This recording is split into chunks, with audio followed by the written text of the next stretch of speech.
Alright, hey guys, this is take 2 on the video because I ran out of storage. Oh my goodness. Anyways, I just started off by shooting this video. I did my whole intro and then it just deleted itself. So, I'm gonna restart.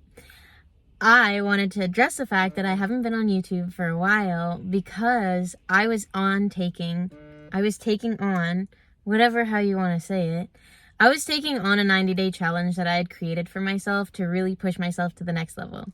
And in one of the requirements of this 90-day challenge, it was that for my chapter of my life right now, I have a job that I work on the road. And on weekends, well, I go back home. But in my mind, I was thinking, if I just live out of my car on weekends, then I would be able to hit my goals a lot faster because it really amplifies your hunger and drive, and you seemingly have a lot more time when you're living out of your car. And so in my mind, after that, I was like, you know what, I can't do YouTube videos anymore because I'm going to be living out of my car. And then a few weeks into the challenge, I was like, whoa, that is such an excuse. That's such a limiting belief. You need to hop back on YouTube. And then it led me into my why. Like, my why is the thing that drives me to make this thing happen, even though if the videos are going to be shot in front of Starbucks in my car. Because the thing is the reason that I'm showing up and the reason that I started my YouTube channel was for people that were in my position before and that needed like help, mentorship, advice, just another like mindset, a way of looking at things, the way to approach things, and all of this stuff. And then when I really got more clarity on my why and the fact that, I'm showing up for other people, this has nothing to do with me, even though I'm doing this 90-day challenge living out of my car, I need to find a way to make it work. I have an abundance of tools and things, and honestly, like, people think that it sounds so bad to like live out of your car. But here's the truth of the matter. We live in a society where you honestly can live out of your car very comfortably as a human being if you put your ego aside. If you're the type of person that can solve problems and is just comfortable with themselves and puts their goal above absolutely anything in their life, including comfort and, fitting in with society and doing what's normal, XYZ, well, then you break those barriers. And so I was thinking to myself, I was like, you know what?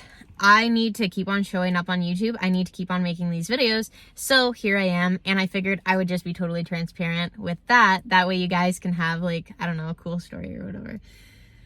So what I wanted to talk about today was growth, mindset, and love, because today is Father's Day.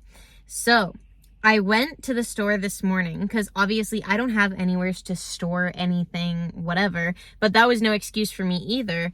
I still needed to do something for my dad for Father's Day. And so I went to the store, and in my mind, a lot of people would do like cakes, cupcakes, cookies, whatever. And, if you're doing something and it's not for the truest, highest, and best of someone else, then truly you can't really say that, you love that person and you're doing it out of love. And so most people will do like, oh, it's Father's Day, let's get a cake, or it's Father's Day, let's get cookies, or it's Father's Day, that's a really nice truck. It's Father's Day, let's, get sweets and treats and whatever. And I was thinking that in my mind this morning when I went there, and I was like, you know what? It's not really love to bring my dad something that is going to make him weaker and not make him a better person. And so I was thinking to myself, like, what can I do that is going to be an act of real love? Because honestly, if it's an act of love that you think that you're going to be getting someone a cake or a fucking cookie for their birthday, that's like half love. You did an act of service, but it's not really in their highest and best. So I was thinking that as I was walking around, I had picked up the flowers that I had already chose because they put the assortment like in our hometown. All of the flowers are right when you walk in. So I had already picked up my bouquet of flowers, and I'm walking around the store with a bouquet of flowers because I'm thinking. And sometimes, if you're like me, sometimes you go to a store, like normally I have a plan, so then I just walk in, grab the fucking shit that I want and walk the fuck out. That's me normally shopping. But I was like, I had to plan while I was there because I was still deciphering all of these things and trying to like think. And watching someone think in a store, it always takes way fucking longer. And so what I had ended up coming up with was that I wanted a fruit tray instead. And it didn't, like, the store didn't have what I wanted. So I was like, you know what? I'm just going to make a fruit tray myself. And I'm just going to get the stuff to do that. And I'm walking around with these flowers and these fruits. And then I got some protein cookies. But everyone's, like, looking at me weird. Like, why does she have flowers? And why is she walking around with, like, you know what I mean? Like, it seems like this person's preparing for an event, but, like, no one else is preparing for an event. And they're kind of wondering, like, why I'm doing that. And I just think it's so fucking weird because on Mother's Day, a week before Mother's Day, they start doing all of this shit. Like, on Mother's Day, I actually went to go get lip injections. It wasn't even on Mother's Day, the day. It was just on the weekend. And they were, like, giving me flowers. Like, I got a bunch of flowers. I'm not even a mom. I'm not even a mother. I got a bunch of fucking flowers on Mother's Day. And it's just so weird. It's, like, such a normal thing to show love and to show gratitude to women, but when it comes to the flip side of the coin, people are so fucking hypocritical because they're like, oh, well, you should appreciate your mom, you should text your mom, you should call your mom on Mother's Day, you know, make sure that you show your gratitude and appreciation, this, that, and the third. And then I show up to the store this morning and no one is doing that for their father. So, you know, they stand on their strengths and they stand on the areas of like, well, you should do this right and you should do that. And you know, a lot of those people aren't even looking in their own fucking backyard to see what they've got to improve and what they should really, you know, make better in their own lives. So what is love really? That's not a parking spot, dude. Anyways, what is love really? Like, love is doing the highest and best for the people around you, even if it means sacrificing things or comfort or whatever the case may be. You know, like, if my motive is really to do what's best for my father, then I'm not going to show up and get him cookies and cake. And if my motive is really to do what's best for other people and to show up online as my authentic self to really provide value and to really help you guys out, I am going to do it even though I'm uncomfortable. I'm going to do it and I'm going to show up even though, you know, it's not fucking convenient for me and this doesn't make any sense. And so what really helped me grow as a person was looking at areas of my life that my love wasn't aligned with how I truly felt and how I truly wanted to communicate. Making sure that what I'm communicating is actually in alignment and it's genuine and authentic, which takes a lot of time. Well, it took me a lot of time to figure out, but I felt like that was something that I really needed to work on. But just making sure that like your intentions and your motives and your why is attached to how you're showing up and why you're showing up. And then a lot of people struggle with motivation and excuses and all of these things.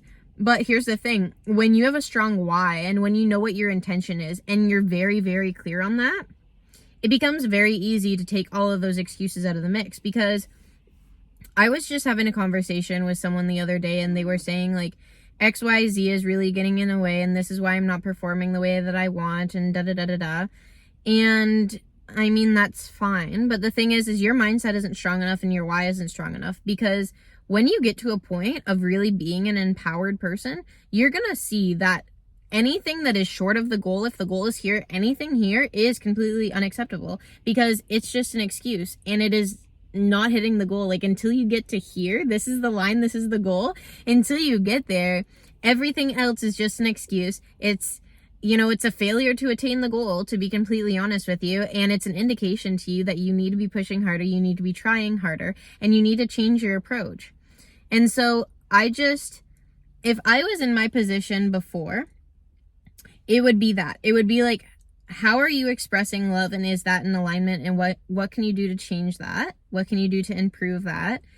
And then just looking at like your own biases and really clearing up a lot of limiting beliefs about like how you feel and why you're showing up the way that you do.